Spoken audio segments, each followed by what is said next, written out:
Welcome back to Fractor Pros podcasts.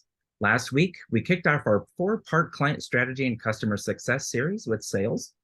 Key points from last week included ensuring organizational alignment on sales goals, defining your ideal target customer, knowing what's in the contract and how it impacts your client, and ensuring clear and warm handoffs between teams. This week, we will continue our series with Anne Henderson, client strategy and success guru, as she shares her insights on successful onboarding and implementation. Welcome back, Anne. Thanks, Brian. Thanks for having me back. Glad you're back. So last week's conversation about sales' role in customer success was a great start to the series. My takeaway from that conversation, among many things you mentioned, was being certain you're clear on what's in the contract, knowing the proverbial devil is in the details. Absolutely, which is such a good segue to talking this week about the handoff to implementation and onboarding of what is in that contract. Awesome. Well, I will turn it over to you and let you take us through all the wonderful things that you're going to share with us this week. Yeah. So I think once sales has gone through and done all the heavy lifting of getting a contract in, the next huge step for the client and for the company is getting to go live. For the client, it's where they get to have a solution to the problems that they have outlined. For the company, it's where you get to recognize some revenue. So, that onboarding time is critical to making sure that that go live period is successful for everybody involved. I think the first key thing for onboarding that I think is so important is, in that handoff between the sales and the implementation team for your company, and on the client side, between the executive sponsors or, the executive team who have signed the contract and the project team who are implementing the contract, is expectation setting. And that's where some of the, hard conversations that we talked about during our sales podcast continue. So what's in scope? What's not in scope? One of the key things that I think is really challenging is oftentimes I find that the project teams I'm working with on an implementation don't have access to the contract. They don't.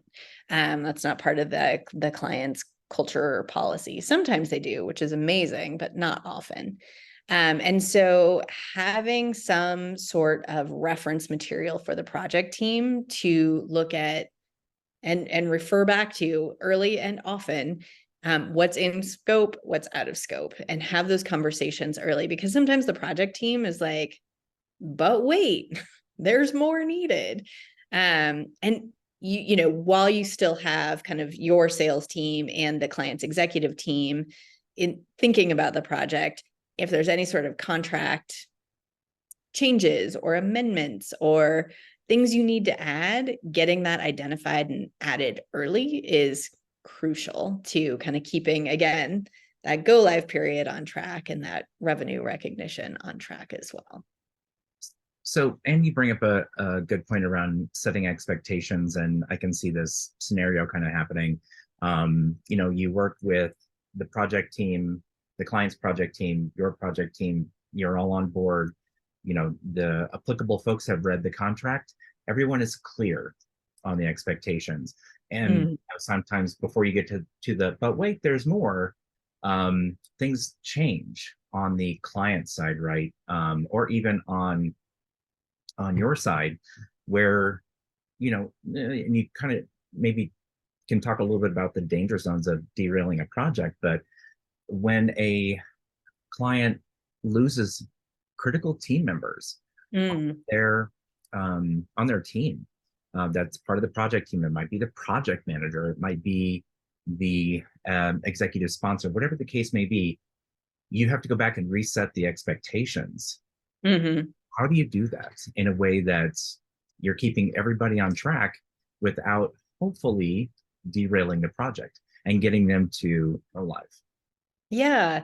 I mean, I think that project charter is what I would kind of call the scope, right? That's going to have what's in scope, what's out of scope, estimated timeline that you can work through, resources needed for the project from the client, because they're going to need to put resource toward the project, as well as resources needed from third-party vendors or from your company, the provider of the services, or product.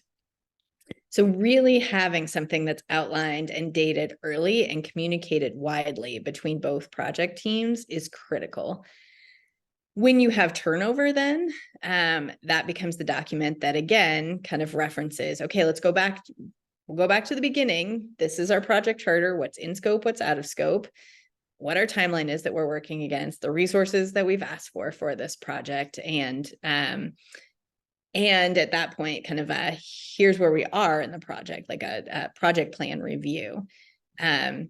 Bringing them on board at that point for, is there anything else you would adjust, gives them an opportunity to weigh in on the project or to bless it, to move forward.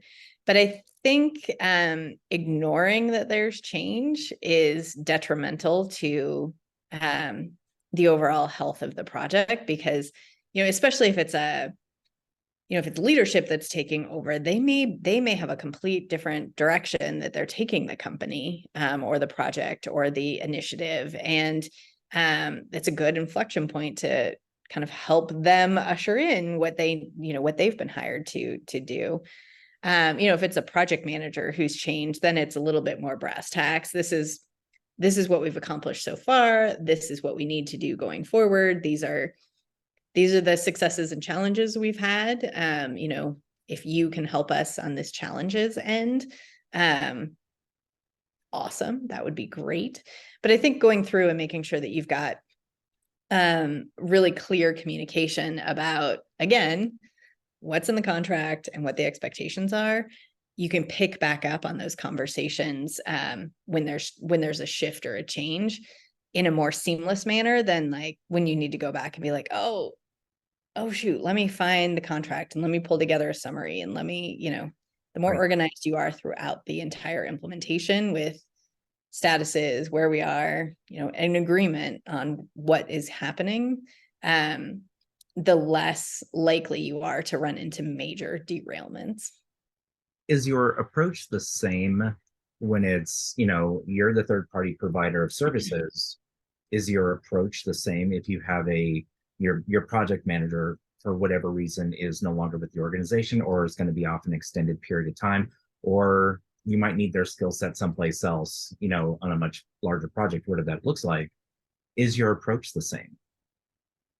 For swapping out somebody from my team? Yes. Yeah. Nobody ever leaves my teams ever. That never happens. No.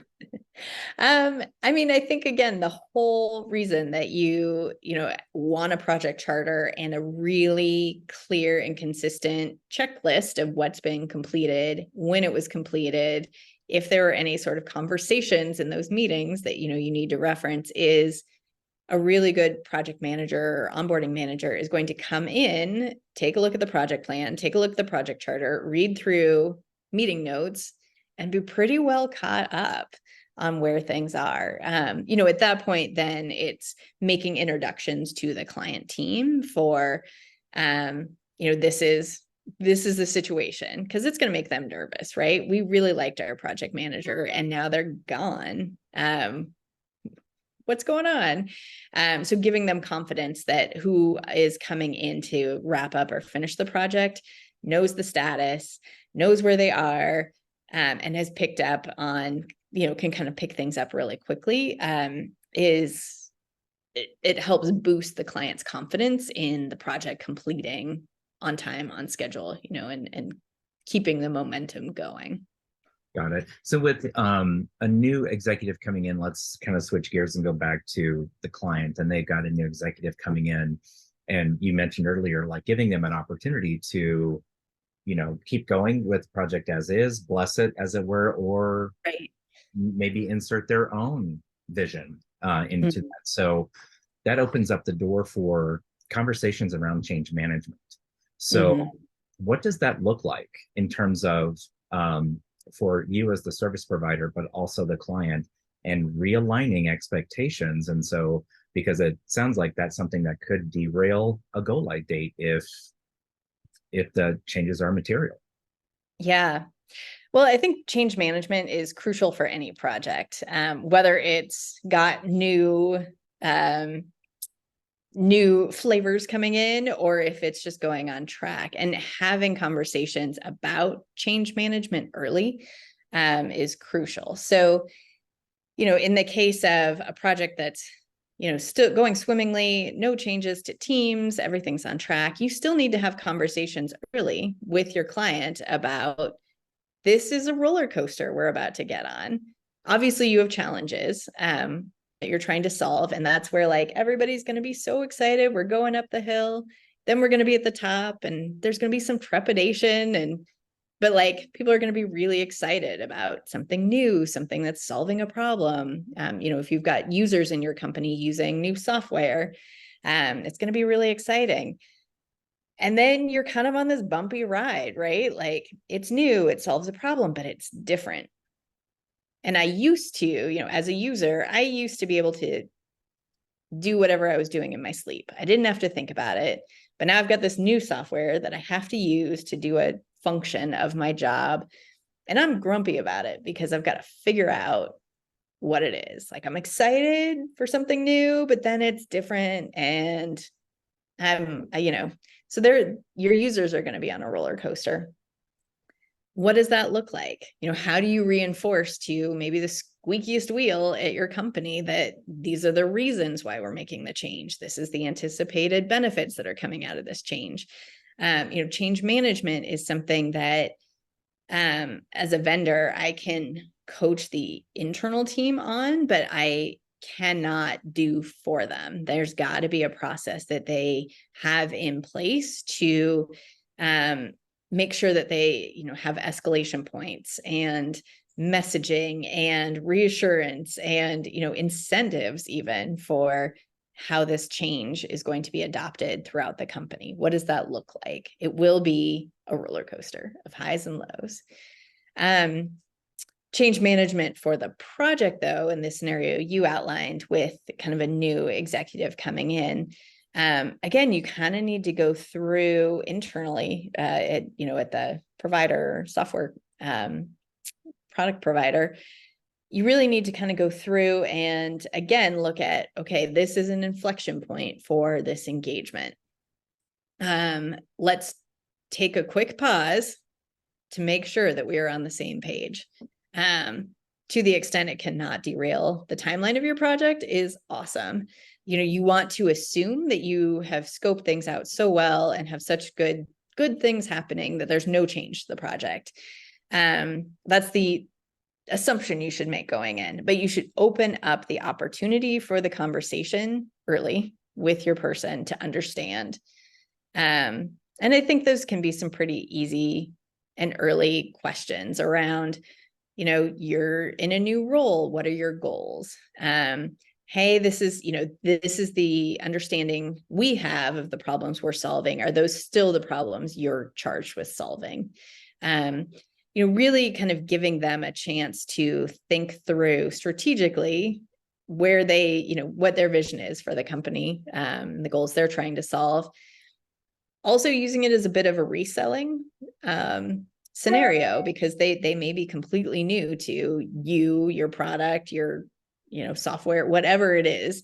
Reselling, these are the problems we are solving for you, gives them an opportunity to kind of think through and get on board or make changes pretty early.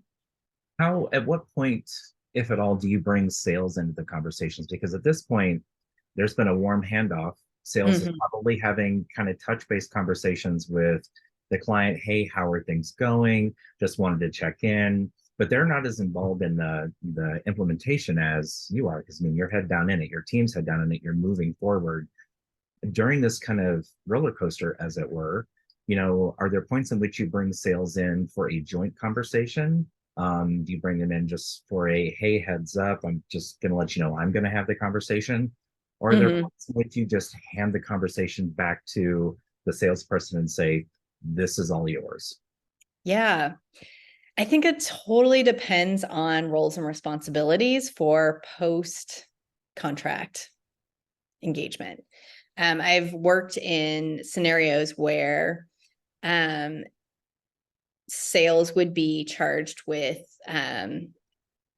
any sort of like statement of work activity, or anything that involves a new contract, new money, a renewal conversation.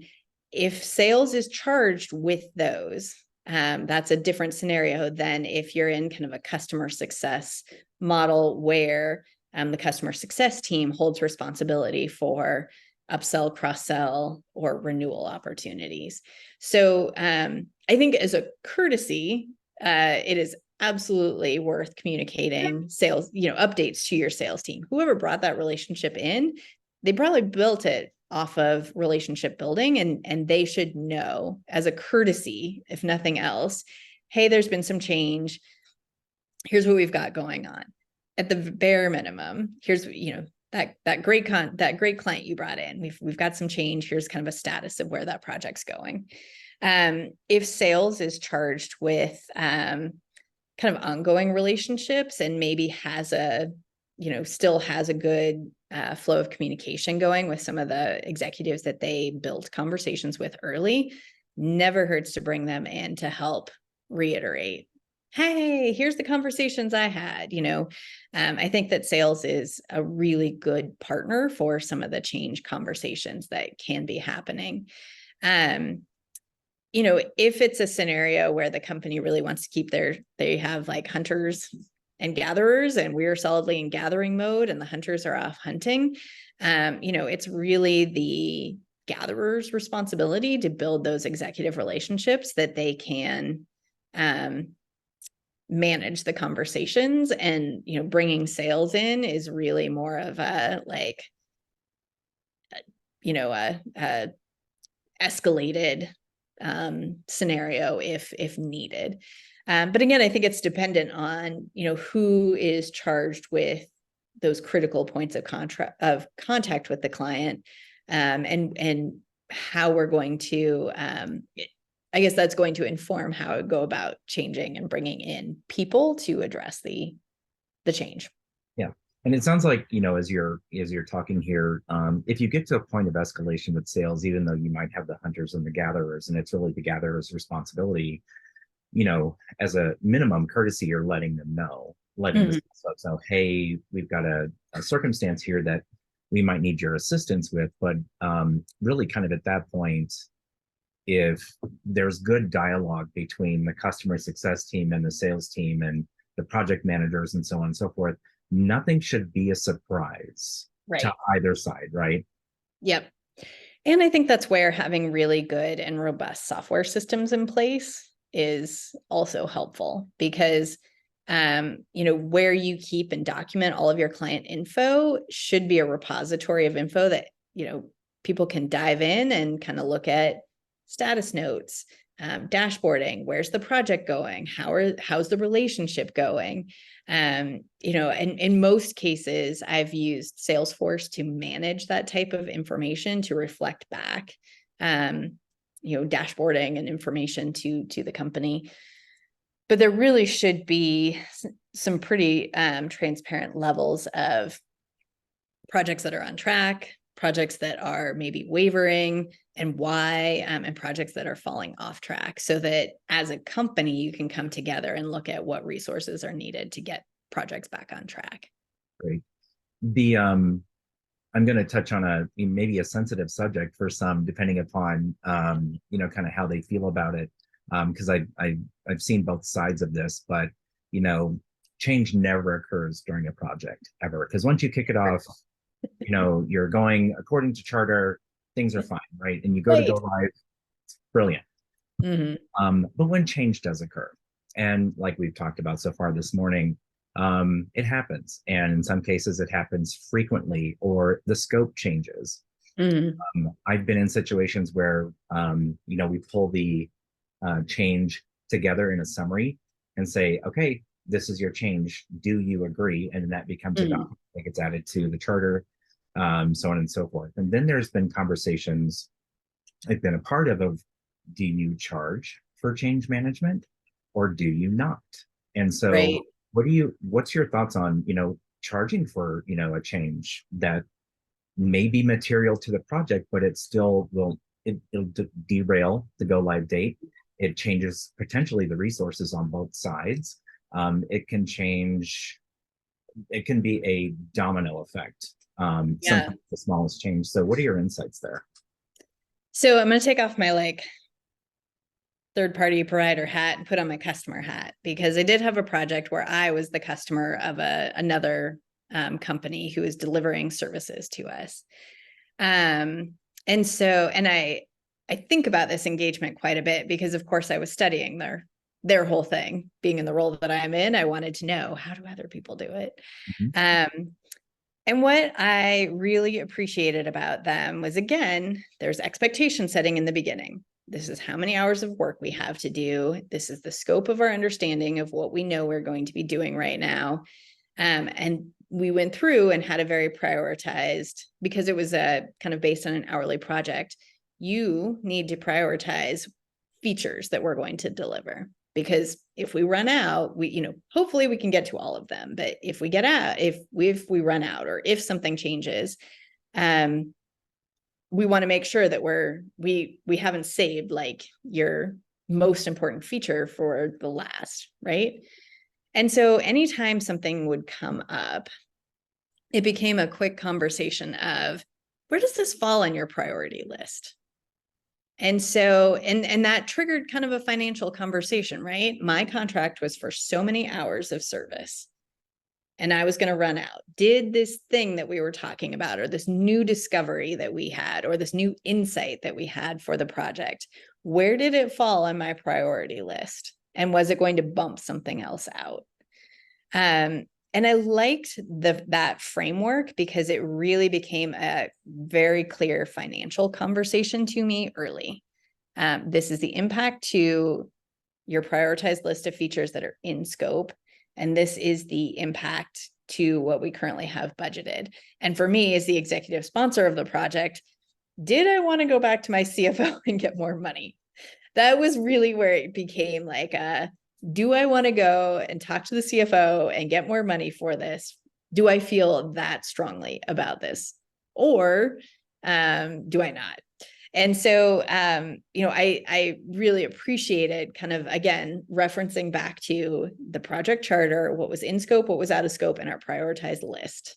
And very clearly the conversation around, yep, let's bump this. This is key. This is crucial to day one. Or putting it in like a parking lot. That's such a cool idea. Let's do it after we go live.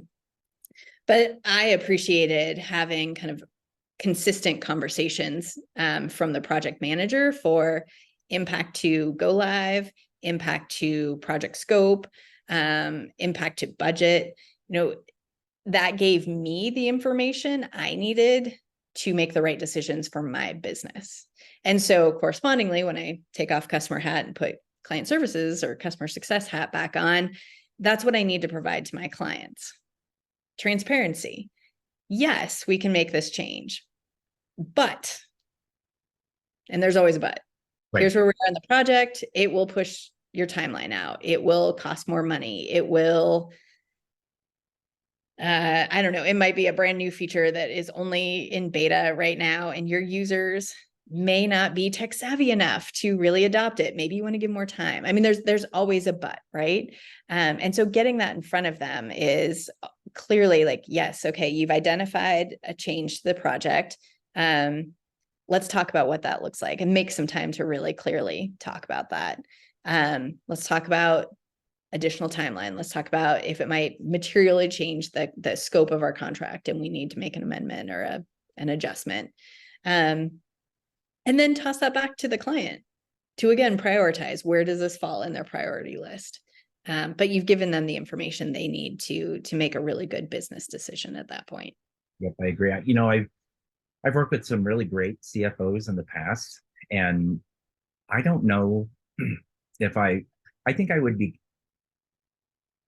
feel better actually having a conversation with the CEO that the project is going to be extended, as opposed to going to the CFO to say, our time to revenue is going to be extended by X, and the cost is going to go up by X. I think, and I know you've heard me say this before, I think I'd probably eat a bowl of wax fruit before I ever had that conversation. Like, Yeah. Yeah. oh, I mean, I think going to, as lovely as CFOs can be, like once I have a budget, ooh, yep, like, I feel like I owe it to them to make things happen. right. And I always feel a little bit, like I need to come under budget, like always under budget, like almost like the kid with the report card at the end of the school year, like, look, I got an A on my budget. I didn't go over, right? Like, give me a star so that I know I did great. Um, so thank you for that, Anne. We've set expectations. We've got the charter. We've managed to change. We're ready to go live. You got the date set. You got everything lined up. Let's talk about go live and the expectations there. Yeah. So go live is like, it's the tip of the roller coaster where it starts taking off. And, I think depending on a couple of key things about go live. One is this could be, depending on your company structure, another handoff. If your implementation team or the people implementing are not also kind of managing the relationship post go live, you've got a handoff to a relationship team or additional resources that are not your onboarding team. So you've got a potential handoff. And making sure that the client is comfortable with that handoff is another, just as you went from sales who client loves to this new onboarding person that they're like, who are you? You're now doing onboarding to potentially a new relationship manager. Making sure that relationship manager is set up for success with the client is crucial. So bringing the relationship manager in early enough that they're a familiar face prior to go live. They shouldn't be a stranger. It should not be who's this person? So, making sure that relationships and handoffs are very clear, that you've introduced support resources to the client. Here's what you can expect from us at Go Live. Here's your responsibilities for the success of Go Live. And having those conversations early, as the client is likely has some experience, launching a new vendor, and probably has some good insights from, what's worked and not worked for their company before. But you, as a project manager and the relationship manager, are the expert in going live with your product. So make sure to outline for them. Here's the meeting cadence we're going to need to have during our first couple of weeks. Here's the training resources that are going to be available to you in your go live period or pre-go live. Here's the support resources that you have available post-go live when people have questions and you are like, this is a new to me vendor as well. I don't know how to do that.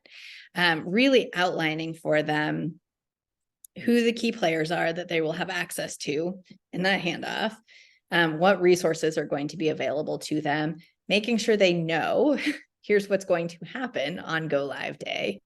And maybe it's, here's how to set up all your users, and they're going to get an email that looks like this, and they need to take action in 10 minutes or their MFA code. You really need to outline for them what those first days are going to look like so that they can they can outline, all right, here's the resources I'm going to need to have available for go live period. I'm going to need to have my internal help desk trained on how to set up users. I'm going to need to set aside time for users of this program to go through a training period, or I'm going to make sure that they have the link to the training manual. You really need to make sure that the client has an idea of what resources you have available, what has been successful at other accounts that you've launched, and any pitfalls to look forward to. And again, that goes back to kind of the change management. We're going to have some highs and lows. Here's what some of the lows we've seen. Change is hard.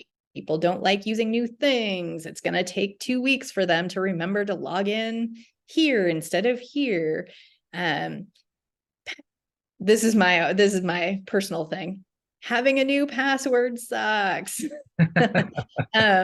Making, people are going to complain about change. It's just it's hard, and it's, on top of maybe an already stressful job that they're doing on a day-to-day basis. So what are we going to do to make sure that they're getting through it? Are we going to have a contest for the person who uses it the most? Or, are we going to celebrate this huge milestone that we have by sending pizza or cookies or something to the client?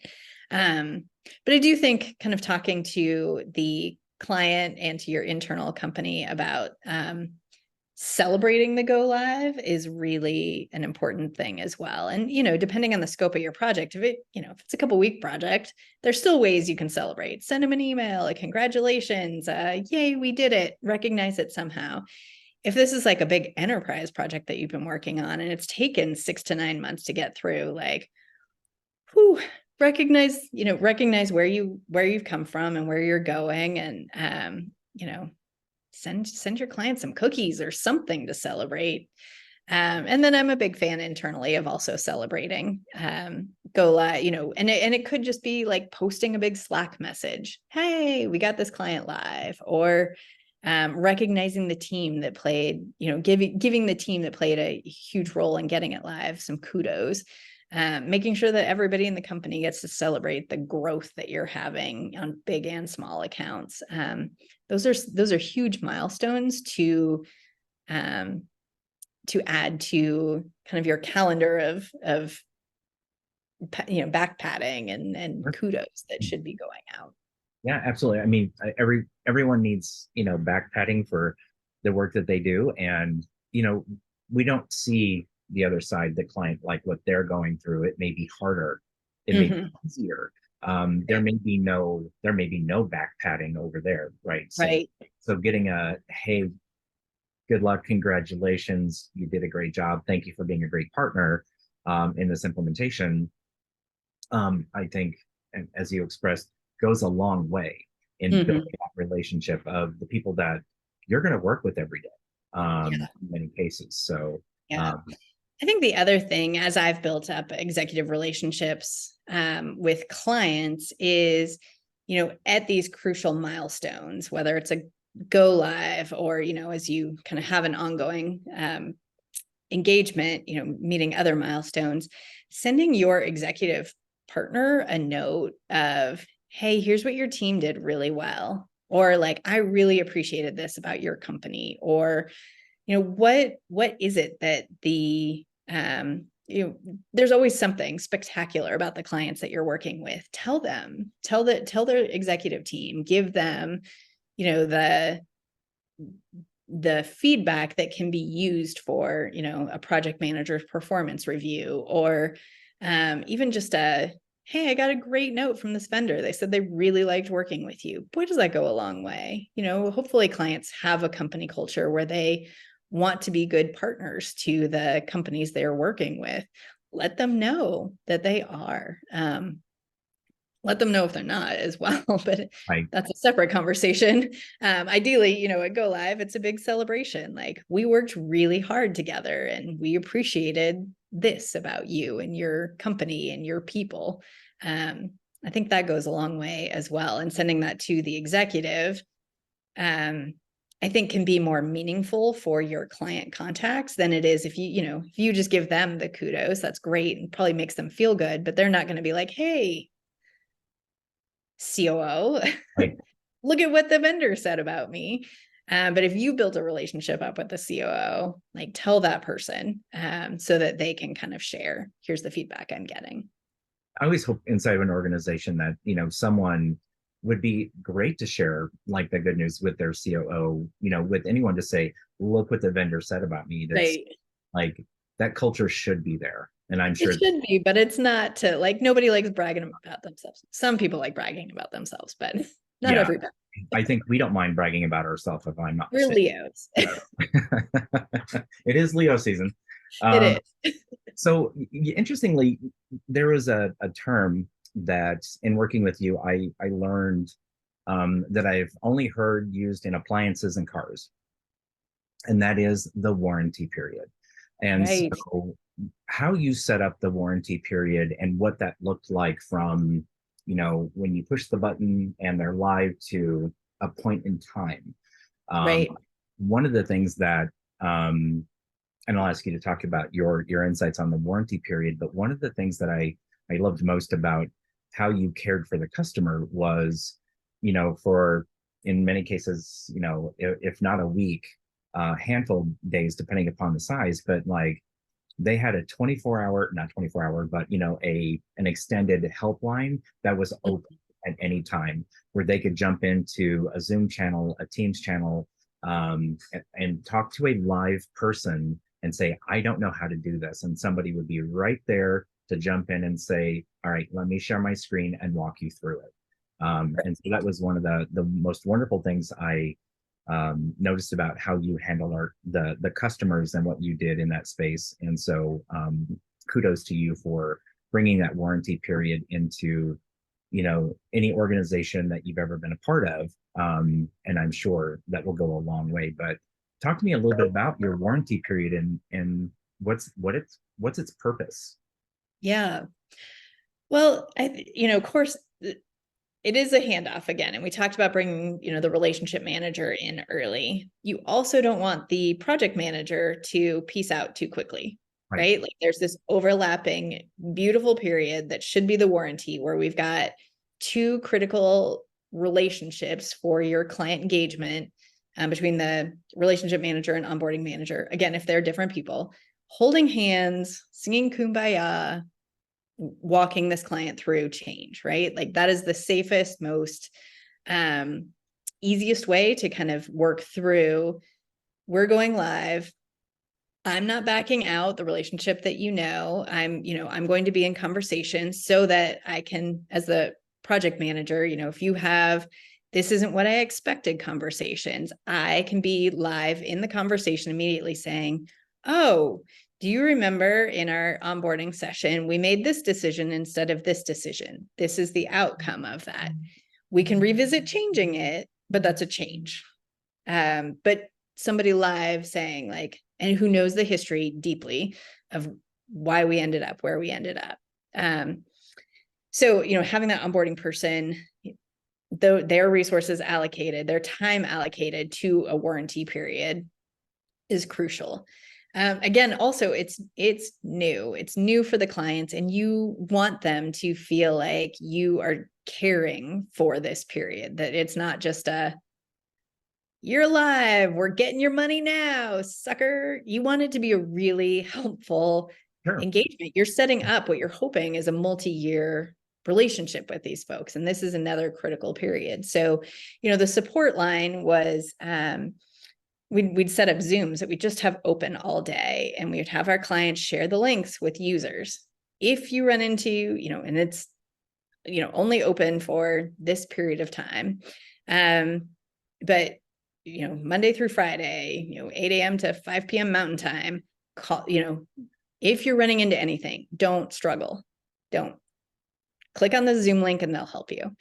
And sometimes we'd have, multiple people, but most of the time, like I'd just have somebody manning the line, doing their other work, because it got easier and better and faster to start learning our project. And they'd get, a couple calls a day, to figure out like, oh, where's this thing?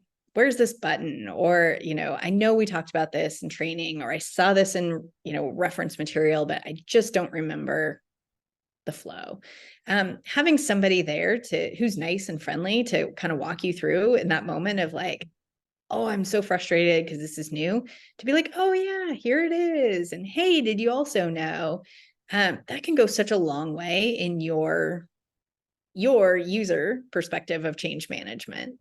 This is hard. I'm grumpy about something new, but oh, it's not that bad. I've got a team behind me. I'm going to succeed in using this. I think the other critical part for the extended warranty is to establish through conversations with your client success metrics. What does it look like? What does it look like day one, week one, month one? What are your expectations for success? How are we measuring that we are making changes and solving the problem that we engaged with you to solve? What does that look like? And then measuring that, on day one, hey, we got 90% of the users set up today. Sweet. On, at week 1, our usage looks like this. At month 1, these are the resolutions we've seen happen.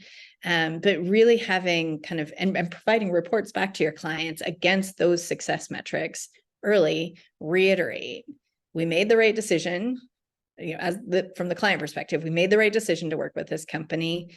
They are solving the problems that we needed them to solve. And I can report back via these handy dandy reports to my internal team and leadership team the value we're starting to get out of this investment we've made in an outside party. So making sure that you're arming your kind of executive sponsors and your project team with success metrics early is also critical to a warranty period being successful. They're definitely responsible for ensuring that there's a return on investment, right? Right. For the time and energy and money and resources and all the things that was leading up to the go live, and then subsequently thereafter. So yeah.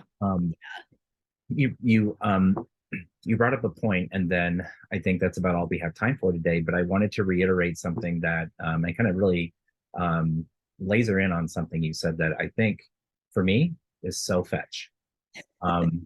Is over time, like the people that call into your line, your helpline or your support line post go live, it gets easier and better and faster. And so what should happen, and correct me if I'm wrong, with every implementation that occurs, there's always lessons learned. And it goes all the way back to sales, right? So sales should be doing the same thing. What did they learn? What did you learn? How can you bring all of that together? So could you spend a minute or two talking about, the lessons learned and how you get better so that you can get bigger, better, faster, easier in implementations? Right. Yeah. I mean, I think, for sending feedback to the sales team at Go Live, you need to make sure you're communicating how that project went. Was it on time? Was it on schedule? Was it on budget? If not, let them know, like, what were the pieces that derailed it. They've got to know that, because again, they're the tip of the spear, right? Like, they're the ones prepping clients to have the right resources available for a project, to have the right budget available for a project, to know that we can solve the right things for them. So, feedback on what went well and what didn't go well needs to get communicated back to the sales team, like specifically the salespeople, assigned to the account, but then aggregate that to the sales team at large. These are the themes we're seeing. These are the challenges. These are our successes.